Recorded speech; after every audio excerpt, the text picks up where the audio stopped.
मरकजी वज़ीर दाखिला अमित शाह ने मजलिस के सदर और रुकन पार्लियामेंट बैरिस्टर हसन अवैसी से दरखास्त की कि वो उनकी जान को लाक खतरात के पेश नज़र हुकूमत की जानिब से सिक्योरिटी की फराहमी की पेशकश को कबूल कर लें। 3 फरवरी को हापुड़ में सदर मजलिस बैरिस्टर अवैसी पर हुई फायरिंग के वाक़े की तफसीलात से मुतालिक एक सरकारी बयान देते हुए वज़ीर दाखिला अमित शाह ने बताया कि सदर मजलिस पर हमले के सिलसिले में 2 अफराद को गिरफ्तार किया जा चुका है। मरकजी हुकूमत ने उत्तर प्रदेश हुकूमत से इस सिलसिले में एक रिपोर्ट भी तलब की है। पलखोला पुलिस स्टेशन में एक मुकदमा दर्ज किया गया है। मुकामी पुलिस इस सारे मामले की तहकीकात कर रही है। अमित शाह ने बताया कि बैरिस्टर अवैसी का हापुड़ में कोई प्रोग्राम नहीं था और जिले हुक्काम को उनके वहां के दौरे से क़ब्ल वक्त आगाह भी नहीं किया गया था।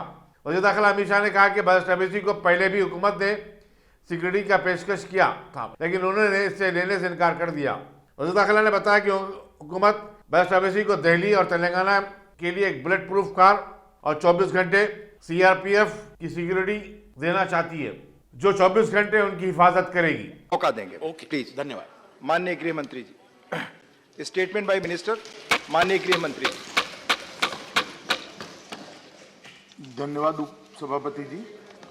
माननीय उप सभापति जी, दिनांक 3 फरवरी 2022 को सायंकाल लगभग 5:20 बजे श्री असदुद्दीन ओवैसी सांसद लोकसभा किठौर मेरठ उत्तर प्रदेश के जनसंपर्क कार्यक्रम करने के बाद दिल्ली लौट रहे थे, जब उनका काफिला Chhijarsi toll plaza national highway 9 थाना पिलखुआ जनपद हापुड़ उत्तर प्रदेश से गुजर रहा था। 2 अज्ञात व्यक्तियों द्वारा उनके काफिले पर गोलियां चलाई गई। इस घटना में श्री ओवैसी सुरक्षित बच गए, लेकिन उनके वाहन के निचले हिस्से में 3 गोलियों के निशान दिखाई दे। उक्त घटना को 3 गवाहों द्वारा देखा भी गया। इस संदर्भ में एक प्रथम सूचना रिपोर्ट अपराध संख्या 45/22 अंतर्गत धारा 307 भारतीय दंड संहिता और धारा 7 आपराधिक कानून संशोधन अधिनियम 1932 थाना पिलखुआ जनपद हापुड़ में पंजीकृत किया गया और इसकी विवेचना की जा रही है। श्री ओवैसी का जनपद हापुड़ में पूर्व से कोई कार्यक्रम नियत नहीं था और न ही आवागमन के बारे में कोई पूर्व सूचना जिला नियंत्रण कक्ष को भेजी गई थी। श्री ओवैसी घटना के पश्चात सुरक्षित दिल्ली वापस पहुंच गए। जनपद के वरिष्ठ अधिकारियों द्वारा घटनास्थल का निरीक्षण किया गया।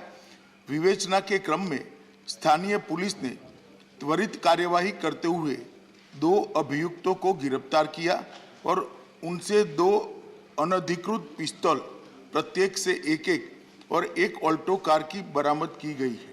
घटनास्थल और वाहन का फोरेंसिक्स टीम द्वारा सूक्ष्मता से जांच किया जा रहा है और साक्ष्य एकत्रित किए जा रहे हैं। दोनों अभियुक्तों से उत्तर प्रदेश पुलिस द्वारा पूछताछ की जा रही है। जनपद में कानून और व्यवस्था की स्थिति नियंत्रण में और सामान्य है। कड़ी सतर्कता भी बरती जा रही है। केंद्रीय गृह मंत्रालय द्वारा तुरंत ही राज्य सरकार से रिपोर्ट प्राप्त की गई है। पहले भी कई मौकों पर केंद्रीय सुरक्षा एजेंसियों के खतरे के आकलन के आधार पर श्री ओवैसी को सुरक्षा प्रदान करने के लिए केंद्र सरकार ने निर्देश जारी किए हैं, लेकिन श्री ओवैसी द्वारा सुरक्षा लेने के लिए अनिच्छा के कारण दिल्ली पुलिस और तेलंगाना पुलिस उन्हें सुरक्षा देने का प्रयास सफल नहीं हो पाया। श्री ओवैसी के खतरे का पुनः मूल्यांकन कराया गया है और खतरे के आकलन के आधार पर उनका दिल्ली में बुलेट प्रूफ कार के साथ अखिल भारतीय स्तर पर केंद्रीय रिजर्व पुलिस बल की जेड श्रेणी की सुरक्षा प्रदान की गई है। मेरा वक्तव्य समाप्त हुआ, मगर हमारे पास जो मौखिक सूचनाएं श्री ओवैसी के द्वारा भेजी गई, उन्होंने अभी भी सुरक्षा लेने से इनकार किया है। मैं सदन के माध्यम से श्री ओवैसी को विनती करना चाहूँगा कि वो तत्काल सुरक्षा ले ले और हम सबकी चिंता का समाधान करें। धन्यवाद। धन्यवाद। माननीय डॉक्टर वी विनय। चीफ मिनिस्टर के चंद्रशेखर राव ने पीर को यदादरी भोंगीर का फिजाई दौरा किया और वहां मशहूर यदुगिरी मंदिर की तामीर और तजदीनों के कामों का नजारा किया। चीफ मिनिस्टर को यज्ञशाला और दूसरे इलाकों का मुशाहिदा करवाया गया। पेदकट्टा हेलीपैड पर वजीर बरखी जी जगदीश रेड्डी, अरकान असम्बली जी सुनीता, जी किशोर कुमार और दूसरों ने चीफ मिनिस्टर का इस्तकबाल किया। चीफ मिनिस्टर ने बालायालम में आमद के फौरी बाद वहां की मंदिर में होने वाली खुसूसी पूजा में शिरकत की। सदर तेलंगाना प्रदेश कांग्रेस कमेटी और रुकन पार्लियामेंट रेवंत रेड्डी ने अजीमतर हैदराबाद में गैर मजाज तामीरात करने वाले टीआरएस वज़रा और अरकान असम्बली के खिलाफ कार्रवाई करने का मुतालबा किया। रेवंत रेड्डी ने वजीर म्यूनसिपल एडमिनिस्ट्रेशन के रामाराव को एक मकतूब रवाना करते हुए गैर मजाज तामीरात से मुतालिक सबूत और तफसीलात फराहम की। उन्होंने कहा कि टीआरएस के अवामी मुंतखबा नुमाइंदे सरकारी अराजत पर धड़ल्ले से कब्जे कर रहे हैं। रेवंत रेड्डी के मुताबिक रियासती वज़ीर लेबर सीएच मल्ला रेड्डी के करीबी रिश्तेदार जवाहर नगर में सर्वे नंबर 448 पर गैर मजाज तामीरात करवा रहे हैं, जबकि एक दूसरे वजीर के हॉस्पिटल की तामीर का काम जारी है। दुर्री हमजाल में सर्वे नंबर 437 की मंदिर की अराजी पर म्यूनसिपल एडमिनिस्ट्रेशन के वजीर के रिश्तेदार काबिज हैं। मजीद ये कि तेलुगु अखबार नमस्ते तेलंगाना का दफ्तर भी इसी अराजी पर कायम किया गया है। दस्तूर की तौहीन करने पर चीफ मिनिस्टर के चंद्रशेखर राव के खिलाफ बीजेपी रियासत भर में गद्दारी के मुकदमे दर्ज करवाएगी। साबिक एमएलसी रामचंद्र राव ने कहा कि पुलिस ऐसा करने वाले बीजेपी कायदीन को मुख्तलिफ तरीकों से हिरासत कर रही है, लेकिन वो इससे खाइफ नहीं है। चीफ मिनिस्टर के खिलाफ बीजेपी की मुहिम बदस्तूर जारी रहेगी। లీగల్ సెల్ మీటింగ్ ఇప్పుడే ఇంతకుముందే అధ్యక్షత జరిగింది. దాని అనంతరం ఈ యొక్క మీడియా సమావేశము, ఇందులో మా రవీందర్ విశ్వనాథ్ గారు స్టేట్ కన్వీనర్ లీగల్ సెల్, అదేవిధంగా గోకుల రామారావు గారు బార్ కౌన్సిల్ సభ్యులు plus legal cell joint convener, Suhasini గారు వారు మాజీ న్యాయమూర్తి రిజైన్ చేశారు, ఇప్పుడు లీగల్ సెల్లో ఉన్నారు. యాంటోనీ రెడ్డి గారు వారు లీగల్ సెల్, అదేవిధంగా right to information, human rights వీళ్ళకి ఇన్ఛార్జ్ వారు, మాజీ legal cell convenor. Venugopal Reddy garu, ఆయన J Venugopal, Nampally criminal courts bar association general secretary. Srujan Kumar Reddy garu వారు హైకోర్టు బార్ అసోసియేషన్, అంటే అడ్వకేట్స్, హైకోర్టు అడ్వకేట్స్ అసోసియేషను, దానికి వారు జనరల్ సెక్రటరీ. మీడియా మిత్రులకు అందరికీ కూడా నమస్కరిస్తూ, ఈరోజు తెల్లవారుజామునే కోర్టుకు ముందు ఒక ఎమర్జెన్సీ మీటింగ్ లీగల్ సెల్ది రాష్ట్ర అధ్యక్షులు బండి సంజయ్ గారు తీసుకోవడం జరిగింది. రాష్ట్ర వ్యాప్తంగా ఎమర్జెన్సీ కన్నా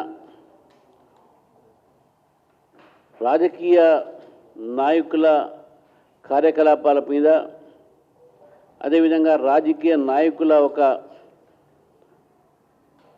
స్వేచ్ఛ మీద ఈ ప్రభుత్వము సంఖ్యలు వేసేటటువంటి పరిస్థితి మనకు కనబడతా ఉంది. ప్రతిరోజు భారతీయ జనతా పార్టీ కార్యకర్తల మీద తప్పుడు కేసులు పెట్టడము, కోర్టుకు పంపించడము, నాన్ బెయిలబుల్ కేసులు పెట్టి 41A నోటీస్ ఇవ్వకుండా కూడా జైలుకు పంపించే ప్రయత్నంలో రకరకాలైనటువంటి ప్రయత్నాలు ఈరోజు పోలీసులు చేస్తూ ఉన్నారు. మొన్న ఉప్పల్లో ఏబీవీపీ కార్యకర్తలు నిరుద్యోగాన్ని మీరు నిర్మూలన చేయాలి, నోటిఫికేషన్ ఇవ్వాలి అనేటటువంటి ఒక కార్యక్రమం కింద వారి కాన్వాయ్ ముందు నల్ల జెండాలు చూపెడితే వారి మీద నాన్ బెయిలబుల్ కేసు పెట్టి పోలీస్ కస్టడీ కూడా వేసే ప్రయత్నం చేశారు. గుర్రపూడం హుజూర్ నగర్ దగ్గర ఉన్నటువంటి ఒక ట్రైబల్ ల్యాండ్స్ విషయంలో భారతీయ జనతా పార్టీ వాళ్ళకి మద్దతు కోసం పోతే దాదాపు ఒక నెల జైల్లో ఉంచారు భారతీయ జనతా పార్టీ కార్యకర్తల్ని. అదేవిధంగా కరీంనగర్లో కూడా మనం చూసినాం, మంచిర్యాలలో నిన్న 15 మంది మీద తప్పుడు కేసు పెట్టడం జరిగింది. అంటే రాష్ట్ర వ్యాప్తంగా భారతీయ జనతా పార్టీ కార్యకర్తల మీద పోలీసు. बंगाली समाज से ताल्लुक रखने वाले 50 से ज्यादा अफराद ने दीपांकर पाल की क़यादत में वज़ीर दाखिला महमूद अली से मुलाकात करते हुए टीआरएस में शमूलियत इख्तियार कर ली। आजमपुर में वज़ीर दाखिला की रिहाइशगाह पर मुनक़िदा एक तकरीब में महमूद अली ने गुलाबी खंडवा पहनाकर इन तमाम का पार्टी में खैर मकदम किया। वज़ीर दाखिला महमूद अली ने कहा कि टीआरएस एक सेकुलर जमात है और समाज के तमाम तबकात की तरक्की के लिए काम करती है। महमूद अली ने कहा कि तेलंगाना यकीनन तेलुगु वालों की रियासत है, लेकिन इस रियासत में बिहारी, बंगाली और दूसरे इलाकों के लोग भी हंसी खुशी से रहते हैं। हिंदुस्तान के लोग हैदराबाद आ रहे हैं क्योंकि यहाँ पर रोज़गार के वसाइल और लैंड ऑर्डर बहुत अच्छा है, और ख़ास तौर से बंगाली समाज की बड़ी अहमियत है हमारी कमेटी में। इस वजह से बड़े मेहनती लोग होते हैं, वो यहाँ पर जेवर का कारोबार कर रहे हैं। खासतौर से पुराने शहर में बेहिसाब हज़ारों की तादाद में लोग मुंतकिल हुए हैं, और हमारे दीपंकर पाल जो हमारे बंगाली समाज के लीडर हैं, आज उनकी सदारत में काफ़ी बंगाली भाई बहन हमारे पार्टी में शामिल हुए हैं। हम उनका इस्तकबाल करते हैं हमारी पार्टी में। और हिंदुस्तान में कोई लीडर है तो केसीआर साहब है, जो सेकुलर लीडर है, सारे लोगों की तरक्की चाहते हैं बिला मज़हब व मिलत, बिला किसी भेदभाव के। आज हमारी स्टेट में सारे हिंदुस्तान से लोग आकर यहाँ सेटल हो रहे हैं, और बंगाली समाज के लोग ख़ास तौर से बड़े मेहनती और जेवर तैयार करते हैं, और पुराने शहर में हज़ारों की तादाद में लोग आकर यहाँ शिफ्ट हो रहे हैं। हम उनका वेलकम करते हैं, और बंगाली समाज को कभी भी कोई किस्म की तकलीफ़ है तो हम उनकी खिदमत करने के लिए तैयार हैं। और हमारे समाज के लीडर दीपंकर साहब का दिल की गहराइयों से मैं वेलकम करता हूँ, और टीआरएस पार्टी में आज काफ़ी लोग शामिल हुए हैं, तो सबका इस्तकबाल किया जाता है। Thank you. తెలంగాణ స్టేట్లో చాలా డెవలప్మెంట్ వస్తుంది, చాలా పీస్ ఉంది తెలంగాణలో. మా ఆనరబుల్ సీఎం గారు మొత్తం ఇండియాలో అంటే టాప్ లీడర్, అంటే టాప్ చీఫ్ మినిస్టర్, టాప్ లెవెల్లో తెలంగాణకు డెవలప్ చేసిన లీడర్ అంటే మా చీఫ్ మినిస్టర్ కె చంద్రశేఖరరావు గారు ఉన్నారు. చాలామంది హైదరాబాద్ వచ్చే సెటిల్ అవుతున్నారు. ఎందుకంటే తెలంగాణ వచ్చిన తర్వాత హైదరాబాద్ తెలంగాణ స్టేట్ బాగా డెవలప్ అవుతుంది. ఇంటింటికి మా ఆనరబుల్ సీఎం గారు వెల్ఫేర్ స్కీమ్ ప్రొవైడ్ చేశారు, నీళ్ళు ప్రొవైడ్ చేశారు, కరెంట్ ప్రొవైడ్ చేశారు. పీస్ అంటే బాగా అంటే మన స్టేట్లో ఉంది. చాలా అదర్ స్టేట్లో మంచి వస్తున్నారు. ఖాస్ తौर से ప్రాపర్లీ బెంగాలీ సమాజ్లో చాలామంది హైదరాబాద్ షిఫ్ట్ అవుతున్నారు. ఇక్కడ జ్యువెలరీ బిజినెస్ చేస్తున్నారు, అందరు జ్యువెలరీ కారిగర్స్ ఉన్నారు. బెంగాలీ సమాజ్ చాలా ఇంపార్టెంట్ సమాజ్ ఉంది. థౌజండ్స్ ఆఫ్ పీపుల్ హైదరాబాద్లో షిఫ్ట్ అవుతున్నారు. ఆయనకు వెల్కమ్ చేస్తున్నాను. తెలంగాణ పార్టీ ఒకటి సెక్యులర్ పార్టీ ఉంది. తెలంగాణ పార్టీకి చీఫ్ మినిస్టర్ గారు ఇండియాలో నంబర్ 1 లీడర్ అంటే నంబర్ 1 సెక్యులర్ లీడర్ కేసీఆర్ గారు ఉన్నారు. బెంగాలీ సమాజ్ ఈరోజు చాలామంది హండ్రెడ్స్ ఆఫ్ మెంబర్స్ టీఆర్ఎస్ పార్టీలో జాయిన్ చేశారు. దీపంకర్ సాబ్ కా ఆయన పార్టీ లీడర్ ఉన్నారు. ఆయన తీసుకొచ్చిన ఎవ్రీ టైం మా దగ్గర వస్తున్నారు. తెలంగాణ పార్టీ ద్వారా, టీఆర్ఎస్ పార్టీ ద్వారా ఏ సపోర్ట్ కావాలి ఎవ్రీ టైం ప్రొవైడ్ చేసినా, ఫ్యూచర్ బి ఏ సపోర్ట్ కావాలి తప్పకుండా హామీ ఇస్తున్నాను. అందరికీ మా పార్టీలో వచ్చినా వెల్కమ్ చేస్తున్నాను. Thank you. सारे हिंदुस्तान के लोग। रियासती वजीर बहबूदी खवातीन व अतफाल सत्यावती राठौर ने बताया कि चीफ मिनिस्टर की सलामती और उम्र दराजी के लिए जिले महमूद के अय्यप्पा मंदिर में खुसूसी पूजा का एहतमाम किया गया। इस मौके पर मीडिया से बातचीत करते उन्होंने कहा कि तेलंगाना रियासत कुछ नसीब है कि उसे एक मुदब्बिर सियासतदान मिला है, जिसके दौर में रियासत तरक्की के मनाजिल तय कर रही है। वहीं आवाम की फलाह बहबूद के लिए कई प्रोग्राम शुरू किए गए। इस मौके पर रुकने पार्लियामेंट और सदर टीआरएस जिले महबूबाबाद एम कविता, अरकान असम्बली शंकर नायक, एम मधुकर रेड्डी और दूसरे भी उनके हमरा थे। కేసంద్రం మండల ప్రజలందరికీ కూడా శుభాకాంక్షలు. కేసంద్రం కేంద్రంగా అయ్యప్ప స్వాములు, అయ్యప్ప భక్తులు పెద్ద ఎత్తున మరి నిధులు సమకూర్చుకొని దాదాపు 2 నెలలుగా కష్టపడి కేసంద్రం మండల కేంద్రంలో ధర్మశాస్త్ర దేవస్థానం, శ్రీ అయ్యప్ప స్వామి దేవస్థానం 18 మరి మెట్లు, ఎక్కడైతే శబరిమలై పోలేని వాళ్ళు, అక్కడికి చేరుకోలేని వాళ్ళు స్వామి ఇక్కడే దర్శించుకునే గొప్ప అవకాశం కల్పించిందో వారందరికీ స్వామి అనుగ్రహించి వారి కుటుంబాలు సంతోషంగా ఉండాలని, సుఖ సంతోషాలతో ఉండాలని, ఈ ప్రాంతం సుభిక్షంగా ఉండాలని మనస్ఫూర్తిగా కోరుకుంటూ ఈ కార్యక్రమానికి మరి మమ్మల్ని ఆహ్వానించడం, మరి వారికి నేను హృదయపూర్వక ధన్యవాదాలు తెలియజేస్తున్నాను. నాతో పాటు ఇక్కడికి విచ్చేసిన గౌరవ పార్లమెంట్ సభ్యులు, జిల్లా పార్టీ అధ్యక్షులు మాళవత్ కవిత గారికి, స్థానిక శాసనసభ్యులు వారు కూడా పరమ భక్తులు, అయ్యప్ప దీక్ష 22 సార్లు మాలేసుకున్న మరి ఒక రకంగా గురుస్వామి మా అన్న శంకర్ నాయక్ గారికి, పెద్దలు రంగారావు గారికి, అన్న రవిచంద్ర గారికి, స్థానిక ప్రజాప్రతినిధులు, భక్తులు, మీడియా సోదరులందరికీ పేరు పేరున నమస్కరిస్తూ तेलंगाना हुकूमत ने मनीकोंडा जागीर की 1654 एकड़ औकाफी अराजी का केस सुप्रीम कोर्ट में जीत लिया है। इस अराजी की कीमत करोड़ों रुपए बताई जाती है। तेलंगाना वक्फ बोर्ड इस मुकदमे की पैरवी करने में और इस अराजी के तहफ़्फ़ुज़ में नाकाम हो गई है। वाज़ेह है कि रियासती हाई कोर्ट ने वक्फ बोर्ड के हक में फैसला सुनाया था, लेकिन रियासती हुकूमत इस फैसले को चैलेंज करते हुए सुप्रीम कोर्ट से रुजू हुई थी और अब सुप्रीम कोर्ट ने रियासती हुकूमत के हक में फैसला सुना दिया है। रियासती असम्बली की पब्लिक अकाउंट्स कमेटी का 2000 इजलास सदरनशीन अकबर उद्दीन अवैसी की ज़ेर सदारत मुनक़िद हुआ। इजलास में JSMC Hyderabad metropolitan water and sewerage board और मेट्रो रेल हैदराबाद के जिम्मेदार शिरकत कर रहे हैं। वज़ीर पंचायत राज ई दयाकर राव ने महाजात कुंटला गुट्टा और अंगापुर में अपनी कार से उतर के खेतों में काम करने वाले किसानों और ज़रूरी मजदूरों से बातचीत की। उन्होंने हुकूमत की स्कीमों से मुतालिक उनसे इस्तफसारात किए। किसानों ने बताया कि मुतबादिल काज से मुतालिक हुकूमत के लुज़ूम से उन्हें काफ़ी मुश्किलात का सामना करना पड़ रहा है। वज़ीर पंचायत राज ने बताया कि चीफ मिनिस्टर के चंद्रशेखर राव किसानों के बारे में हमेशा फिक्रमंद रहते हैं। మీడియా మిత్రులకు అందరికీ కూడా పేరు పేరున హృదయపూర్వక నమస్కారాలు. చాలా మంది పెద్దలు చెప్పారు, ఇలా జనగం మీటింగు రాష్ట్రంలో మొదటిసారి మీటింగ్ జరుగుతుంది. తర్వాత అన్ని జిల్లాలు తిరగాలి. పార్టీ కార్యాలయం కూడా ఫస్ట్ మన జనగంలో ప్రారంభోత్సవం చేస్తున్నారు. అది చేసిన తర్వాత 11 చేసిన తర్వాత 12 భువనగిరి. సరే పల్లా రాజశేఖర్ గారు అక్కడనే ఉండే సీఎం దగ్గర రాత్రి మీ ఇద్దరం ఫోన్లో మాట్లాడుకున్నాం. సార్ అక్కడనే ఉండే మనం మొదలు పెట్టాలన్నా వాళ్ళది మొదలు పెట్టాలంటే ఏమన్నా కానీ మనదే మొదలు పెట్టాలి రాష్ట్రంలోని ఇద్దరం అనుకుని మొదలు పెట్టాం. ఆ మెసేజ్ పోవాలి. ముఖ్యమంత్రి గారు కూడా మన మీద నమ్మకం ఉన్నది, దీన్ని బాగా చేస్తారని. నేను మిమ్మల్ని అందరినీ రిక్వెస్ట్ చేస్తున్నాను. ముఖ్యమంత్రి గారు మన మీద నమ్మకంతో పెట్టాడు, దీన్ని ఛాలెంజ్గా తీసుకున్నాం.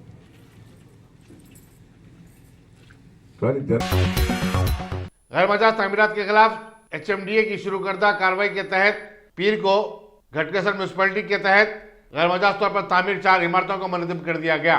वाज़ेह है कि HMDA ने अब तक अपने हुदूद में 149 इमारतों को मुनज़्ज़म किया है, जो कि गैरमजाज तौर पर तामीर की जा रही थी। आसिफ नगर में जायदाद के लिए अपनी ही मां पर जुल्म और तशद्दुद का निशाना बनाने का वाक़या सामने आया है। मुतासरा खातून ने मीडिया से बातचीत करते हुए सारी तफसीलात सुनाई। आइए आप भी सुनिए वो क्या कहती हैं। मेरा नाम अमीर निसा है। मेरी उम्र 80 पे 4 साल है। मेरे आदमी की 90 पे 4 साल है। और ये बच्चे बहुत टॉर्चर कर रहे हैं हमारे को। हमारी ज़्यादा उनकी ज़्यादा वैसे दवा लिखो रख दिया है। मैं लोग रख दिया तो उन बड़ापन कर को क्या बोला, बड़ा बच्चा सब बहनों को, दुश्मनों को, सगों को, सबको बुला लिया घर के अंदर। ऐसी कमेटी 15 दिन हुआ बैठ के, वो भी रेडियो बताती मैं, वो भी बताती हूँ। 15 दिन हुआ वो उस पर सहना करो। हमारी तबीयत अच्छी नहीं है, हमको खाना नहीं खाया जा रहा हमारे को। अब चले जाओ तुम लोग, खुदा के वास्ते 1 महीने के बाद जाओ। मैं बात करती बोली ये पेपर कब गायब करा उन्हें, मैं देखी नहीं थी बच्चा।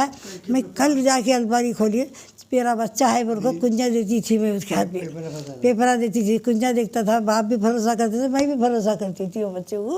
आज मेरे पेपरा उस्मान पाशा के ज़माने के पेपरा पूरे गायब कर दिया। उसके अंदर से अट्टे खाली रखा, थैली खाली रखा। वो बैंक के पैसे लाए तो बैंक के पैसे भी चले गए, मेरे मर्द के लाखों रखे तो वो भी चले गए, पैसे सब भी पूरे गए। कितने 14,000 13,000 है 13।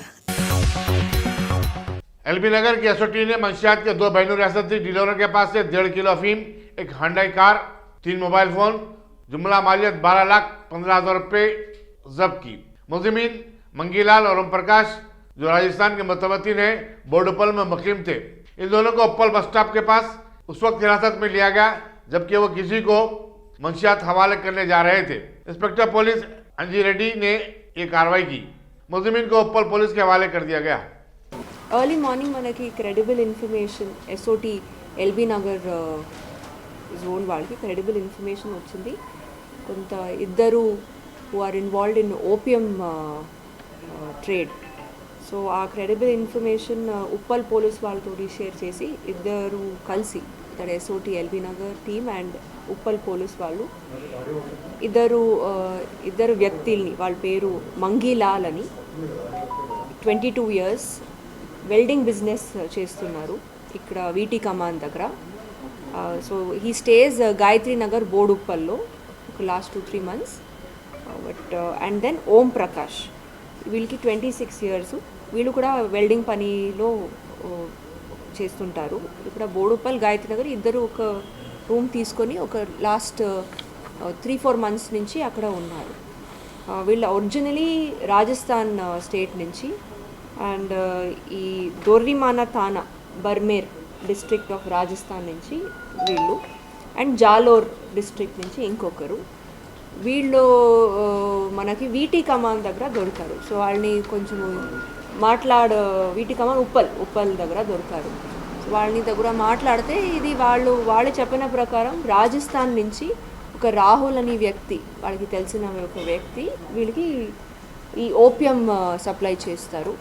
సో 4-5 monthsకి ఒకసారి వీళ్ళు వెళ్ళి, వాళ్ళ ఫ్యామిలీస్ కూడా రాజస్థాన్లో ఉంటాయి, వాళ్ళు ఒక 1.5 kg ఇక్కడ తీసుకొని వచ్చి ఇక్కడ కస్టమర్స్ ఎవరెవరు ఉన్నారు వాళ్ళ దగ్గర వాళ్ళకి 1 gram అలాగే చేసి అమ్ముతున్నారు.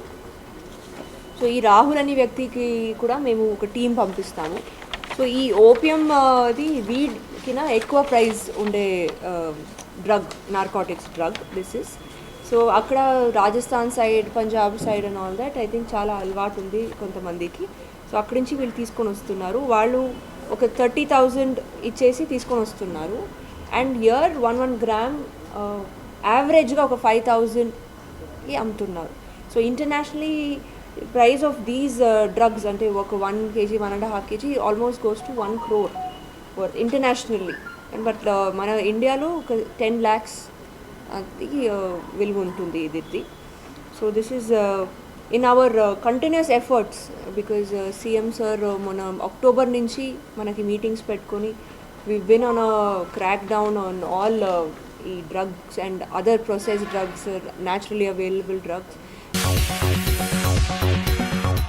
सिद्दीपेट पुलिस ने गुज़श्ता हफ्ते रजिस्ट्रेशन ऑफिस के पास गोलियां चलाते हुए एक शख्स के पास से 43 लाख रुपए की रकम छीनने के वाक़े में मुलविस 2 अफराद को गिरफ्तार कर लिया है। मुलजिमीन के नाम राजू और साई कुमार बताए गए हैं।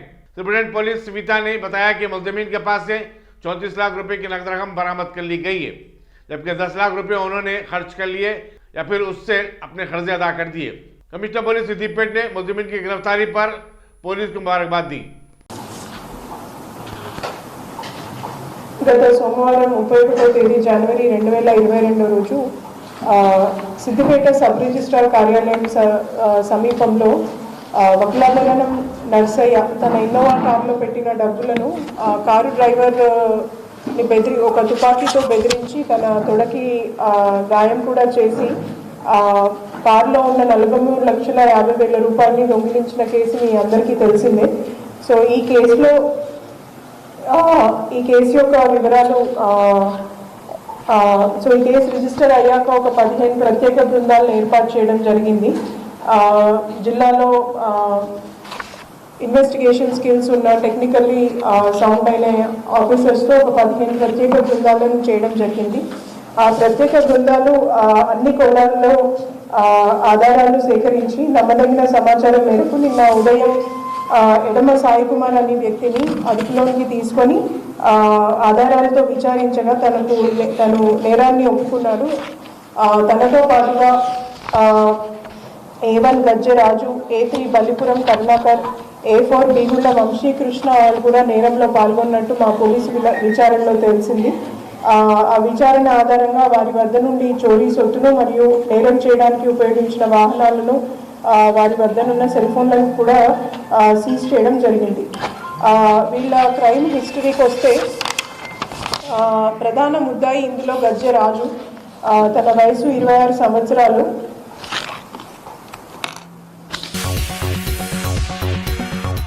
हिंदुस्तान में गुज़श्ता 24 घंटे के दौरान कोरोना वायरस के 83,876 केसेस दर्ज हुए। इस तरह मुल्क में इस मर्ज से मुतासर होने वालों की तादाद 4,22,72,000 हो गई है। मरकजी वजारत सेहत ने बताया कि इसी मुद्दत में 895 नई अमवात होने के बाद अब तक मरने वालों की तादाद 5,02,876 तक जा पहुंची है। दूसरी तरफ मरकजी हुकूमत ने बताया कि मुल्क भर में ताहाल 169 करोड़ 63 लाख अफराद को कोविड-19 के डोजेस दिए जा चुके हैं।